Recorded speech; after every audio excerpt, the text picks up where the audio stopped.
Right, Shalom, Shalom. First, I'd like to give all praises unto Yahweh, Bahasham Yahweh Shai, and double honors unto the apostles and elders at Great Millstone, and honors to you brothers out there in the highways and the byways teaching His word in all sincerity and in truth.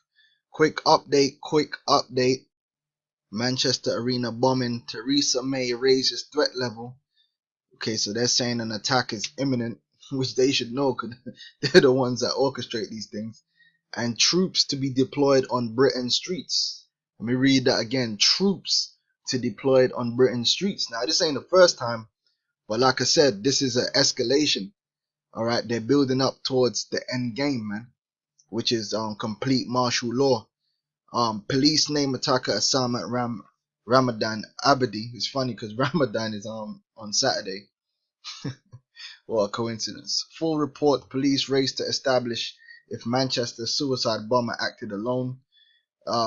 Theresa May condemns callous terrorist attack. Police begin to name victims. 12 children among 59 wounded. What we know so far. City in shock. Families desperate search for missing victims. Blah blah blah. But the main thing is that the brother said they call it Operation Temperance. Alright. So hey, this thing's heating up, you know, and it's gonna continue to heat up. Alright. Let's see if we can find that particular part of the article. This keyboard right again. I'm gonna operate.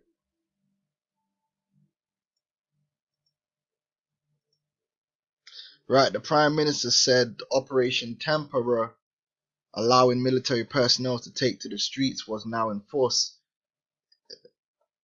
Oops. This means that armed police officers responsible for duties such as guarding key sites will be replaced by members of the armed forces.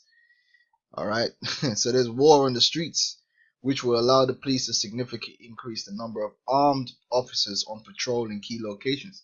Which, how's that going to stop a suicide bomber?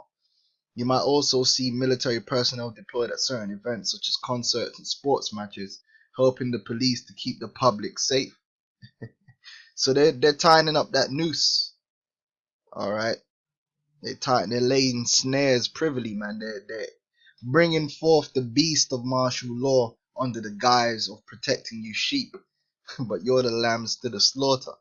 Alright, the elites that are setting this whole deal up, they only want a population of 500 million people on the planet. So that means a lot of yo gotta go.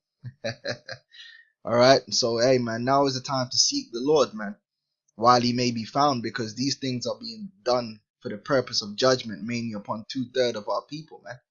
Alright, 2/3 of our people, you are going to be destroyed in the days to come completely. You're going to be removed from Israel, man, and only the elect are going to be preserved through the spirit and power of Yahweh Hashem Yahushua and the blood of his son. Alright, Ezekiel 21:9, Son of man, prophesy and say, thus saith the Lord, say a sword is sharpened and also furbished. We've been warning for years about this martial law thing, how it's going to just keep escalating and escalating, man. And people think it's a joke. One day they're gonna realize it's not a joke, man, when they're gunning down people in the streets, man, and you're under curfew right here in the West. Alright, it's gonna get third world out here. It is sharpened to make a sore slaughter. It's furbished that it may glitter. Should we then make mirth? It contemneth the rod of my son as every tree, and ye have given it to be furbished that it may be handled. This sword is sharpened and it is furbished to give it into the hand of the slayer. So you see what's popping, man. Alright, this is Ecclesiastes 12:1. Remember now thy creator in the days of thy youth. Which you Israelites, who's your creator, man? Yahweh Hashem Yahushai. Okay?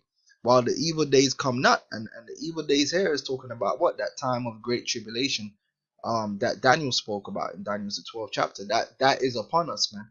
Now I'm not saying that this is it. I'm saying this is leading towards it. But we don't know. We don't know what's going to happen over the next days, couple of weeks. What you need to know is you need to get right with the Heavenly Father through his son, Yahweh Shai, now, sooner rather than later, man. That's what I'm saying. Nor the years draw nigh when thou shalt say, I have no pleasure in them. While the sun or the light or the moon or the stars be not darkened, nor the clouds return after the rain. Because right now we're in like a grace period for you, Jake, to get right. But there's gonna come a point where the Lord is gonna say enough is enough, and He's gonna open up manifold death, which is gonna consume 2/3 of the nation of Israel. Okay, all right. I want to get Romans 10:9. That if thou shalt confess with thy mouth that the Lord Yahweh Shai, and shalt believe in thine heart that the Most High have raised him from the dead, thou shalt be saved. So this is the gospel that we're preaching, for you to come back to Yahweh Shai, man. And if you, how do you get this understanding and this faith? You got to listen to what us brothers that are sent to teach you this. You know, for with the heart man believeth unto righteousness, and with the mouth confession is made unto salvation. So if you want to be saved from these things to come, the only way is through Yahweh Shai, and the only way you gonna know Yahweh Shai is through the men that preach it, which is beginning with the apostles that was a great millstone. So with that, I'm gonna say shalom.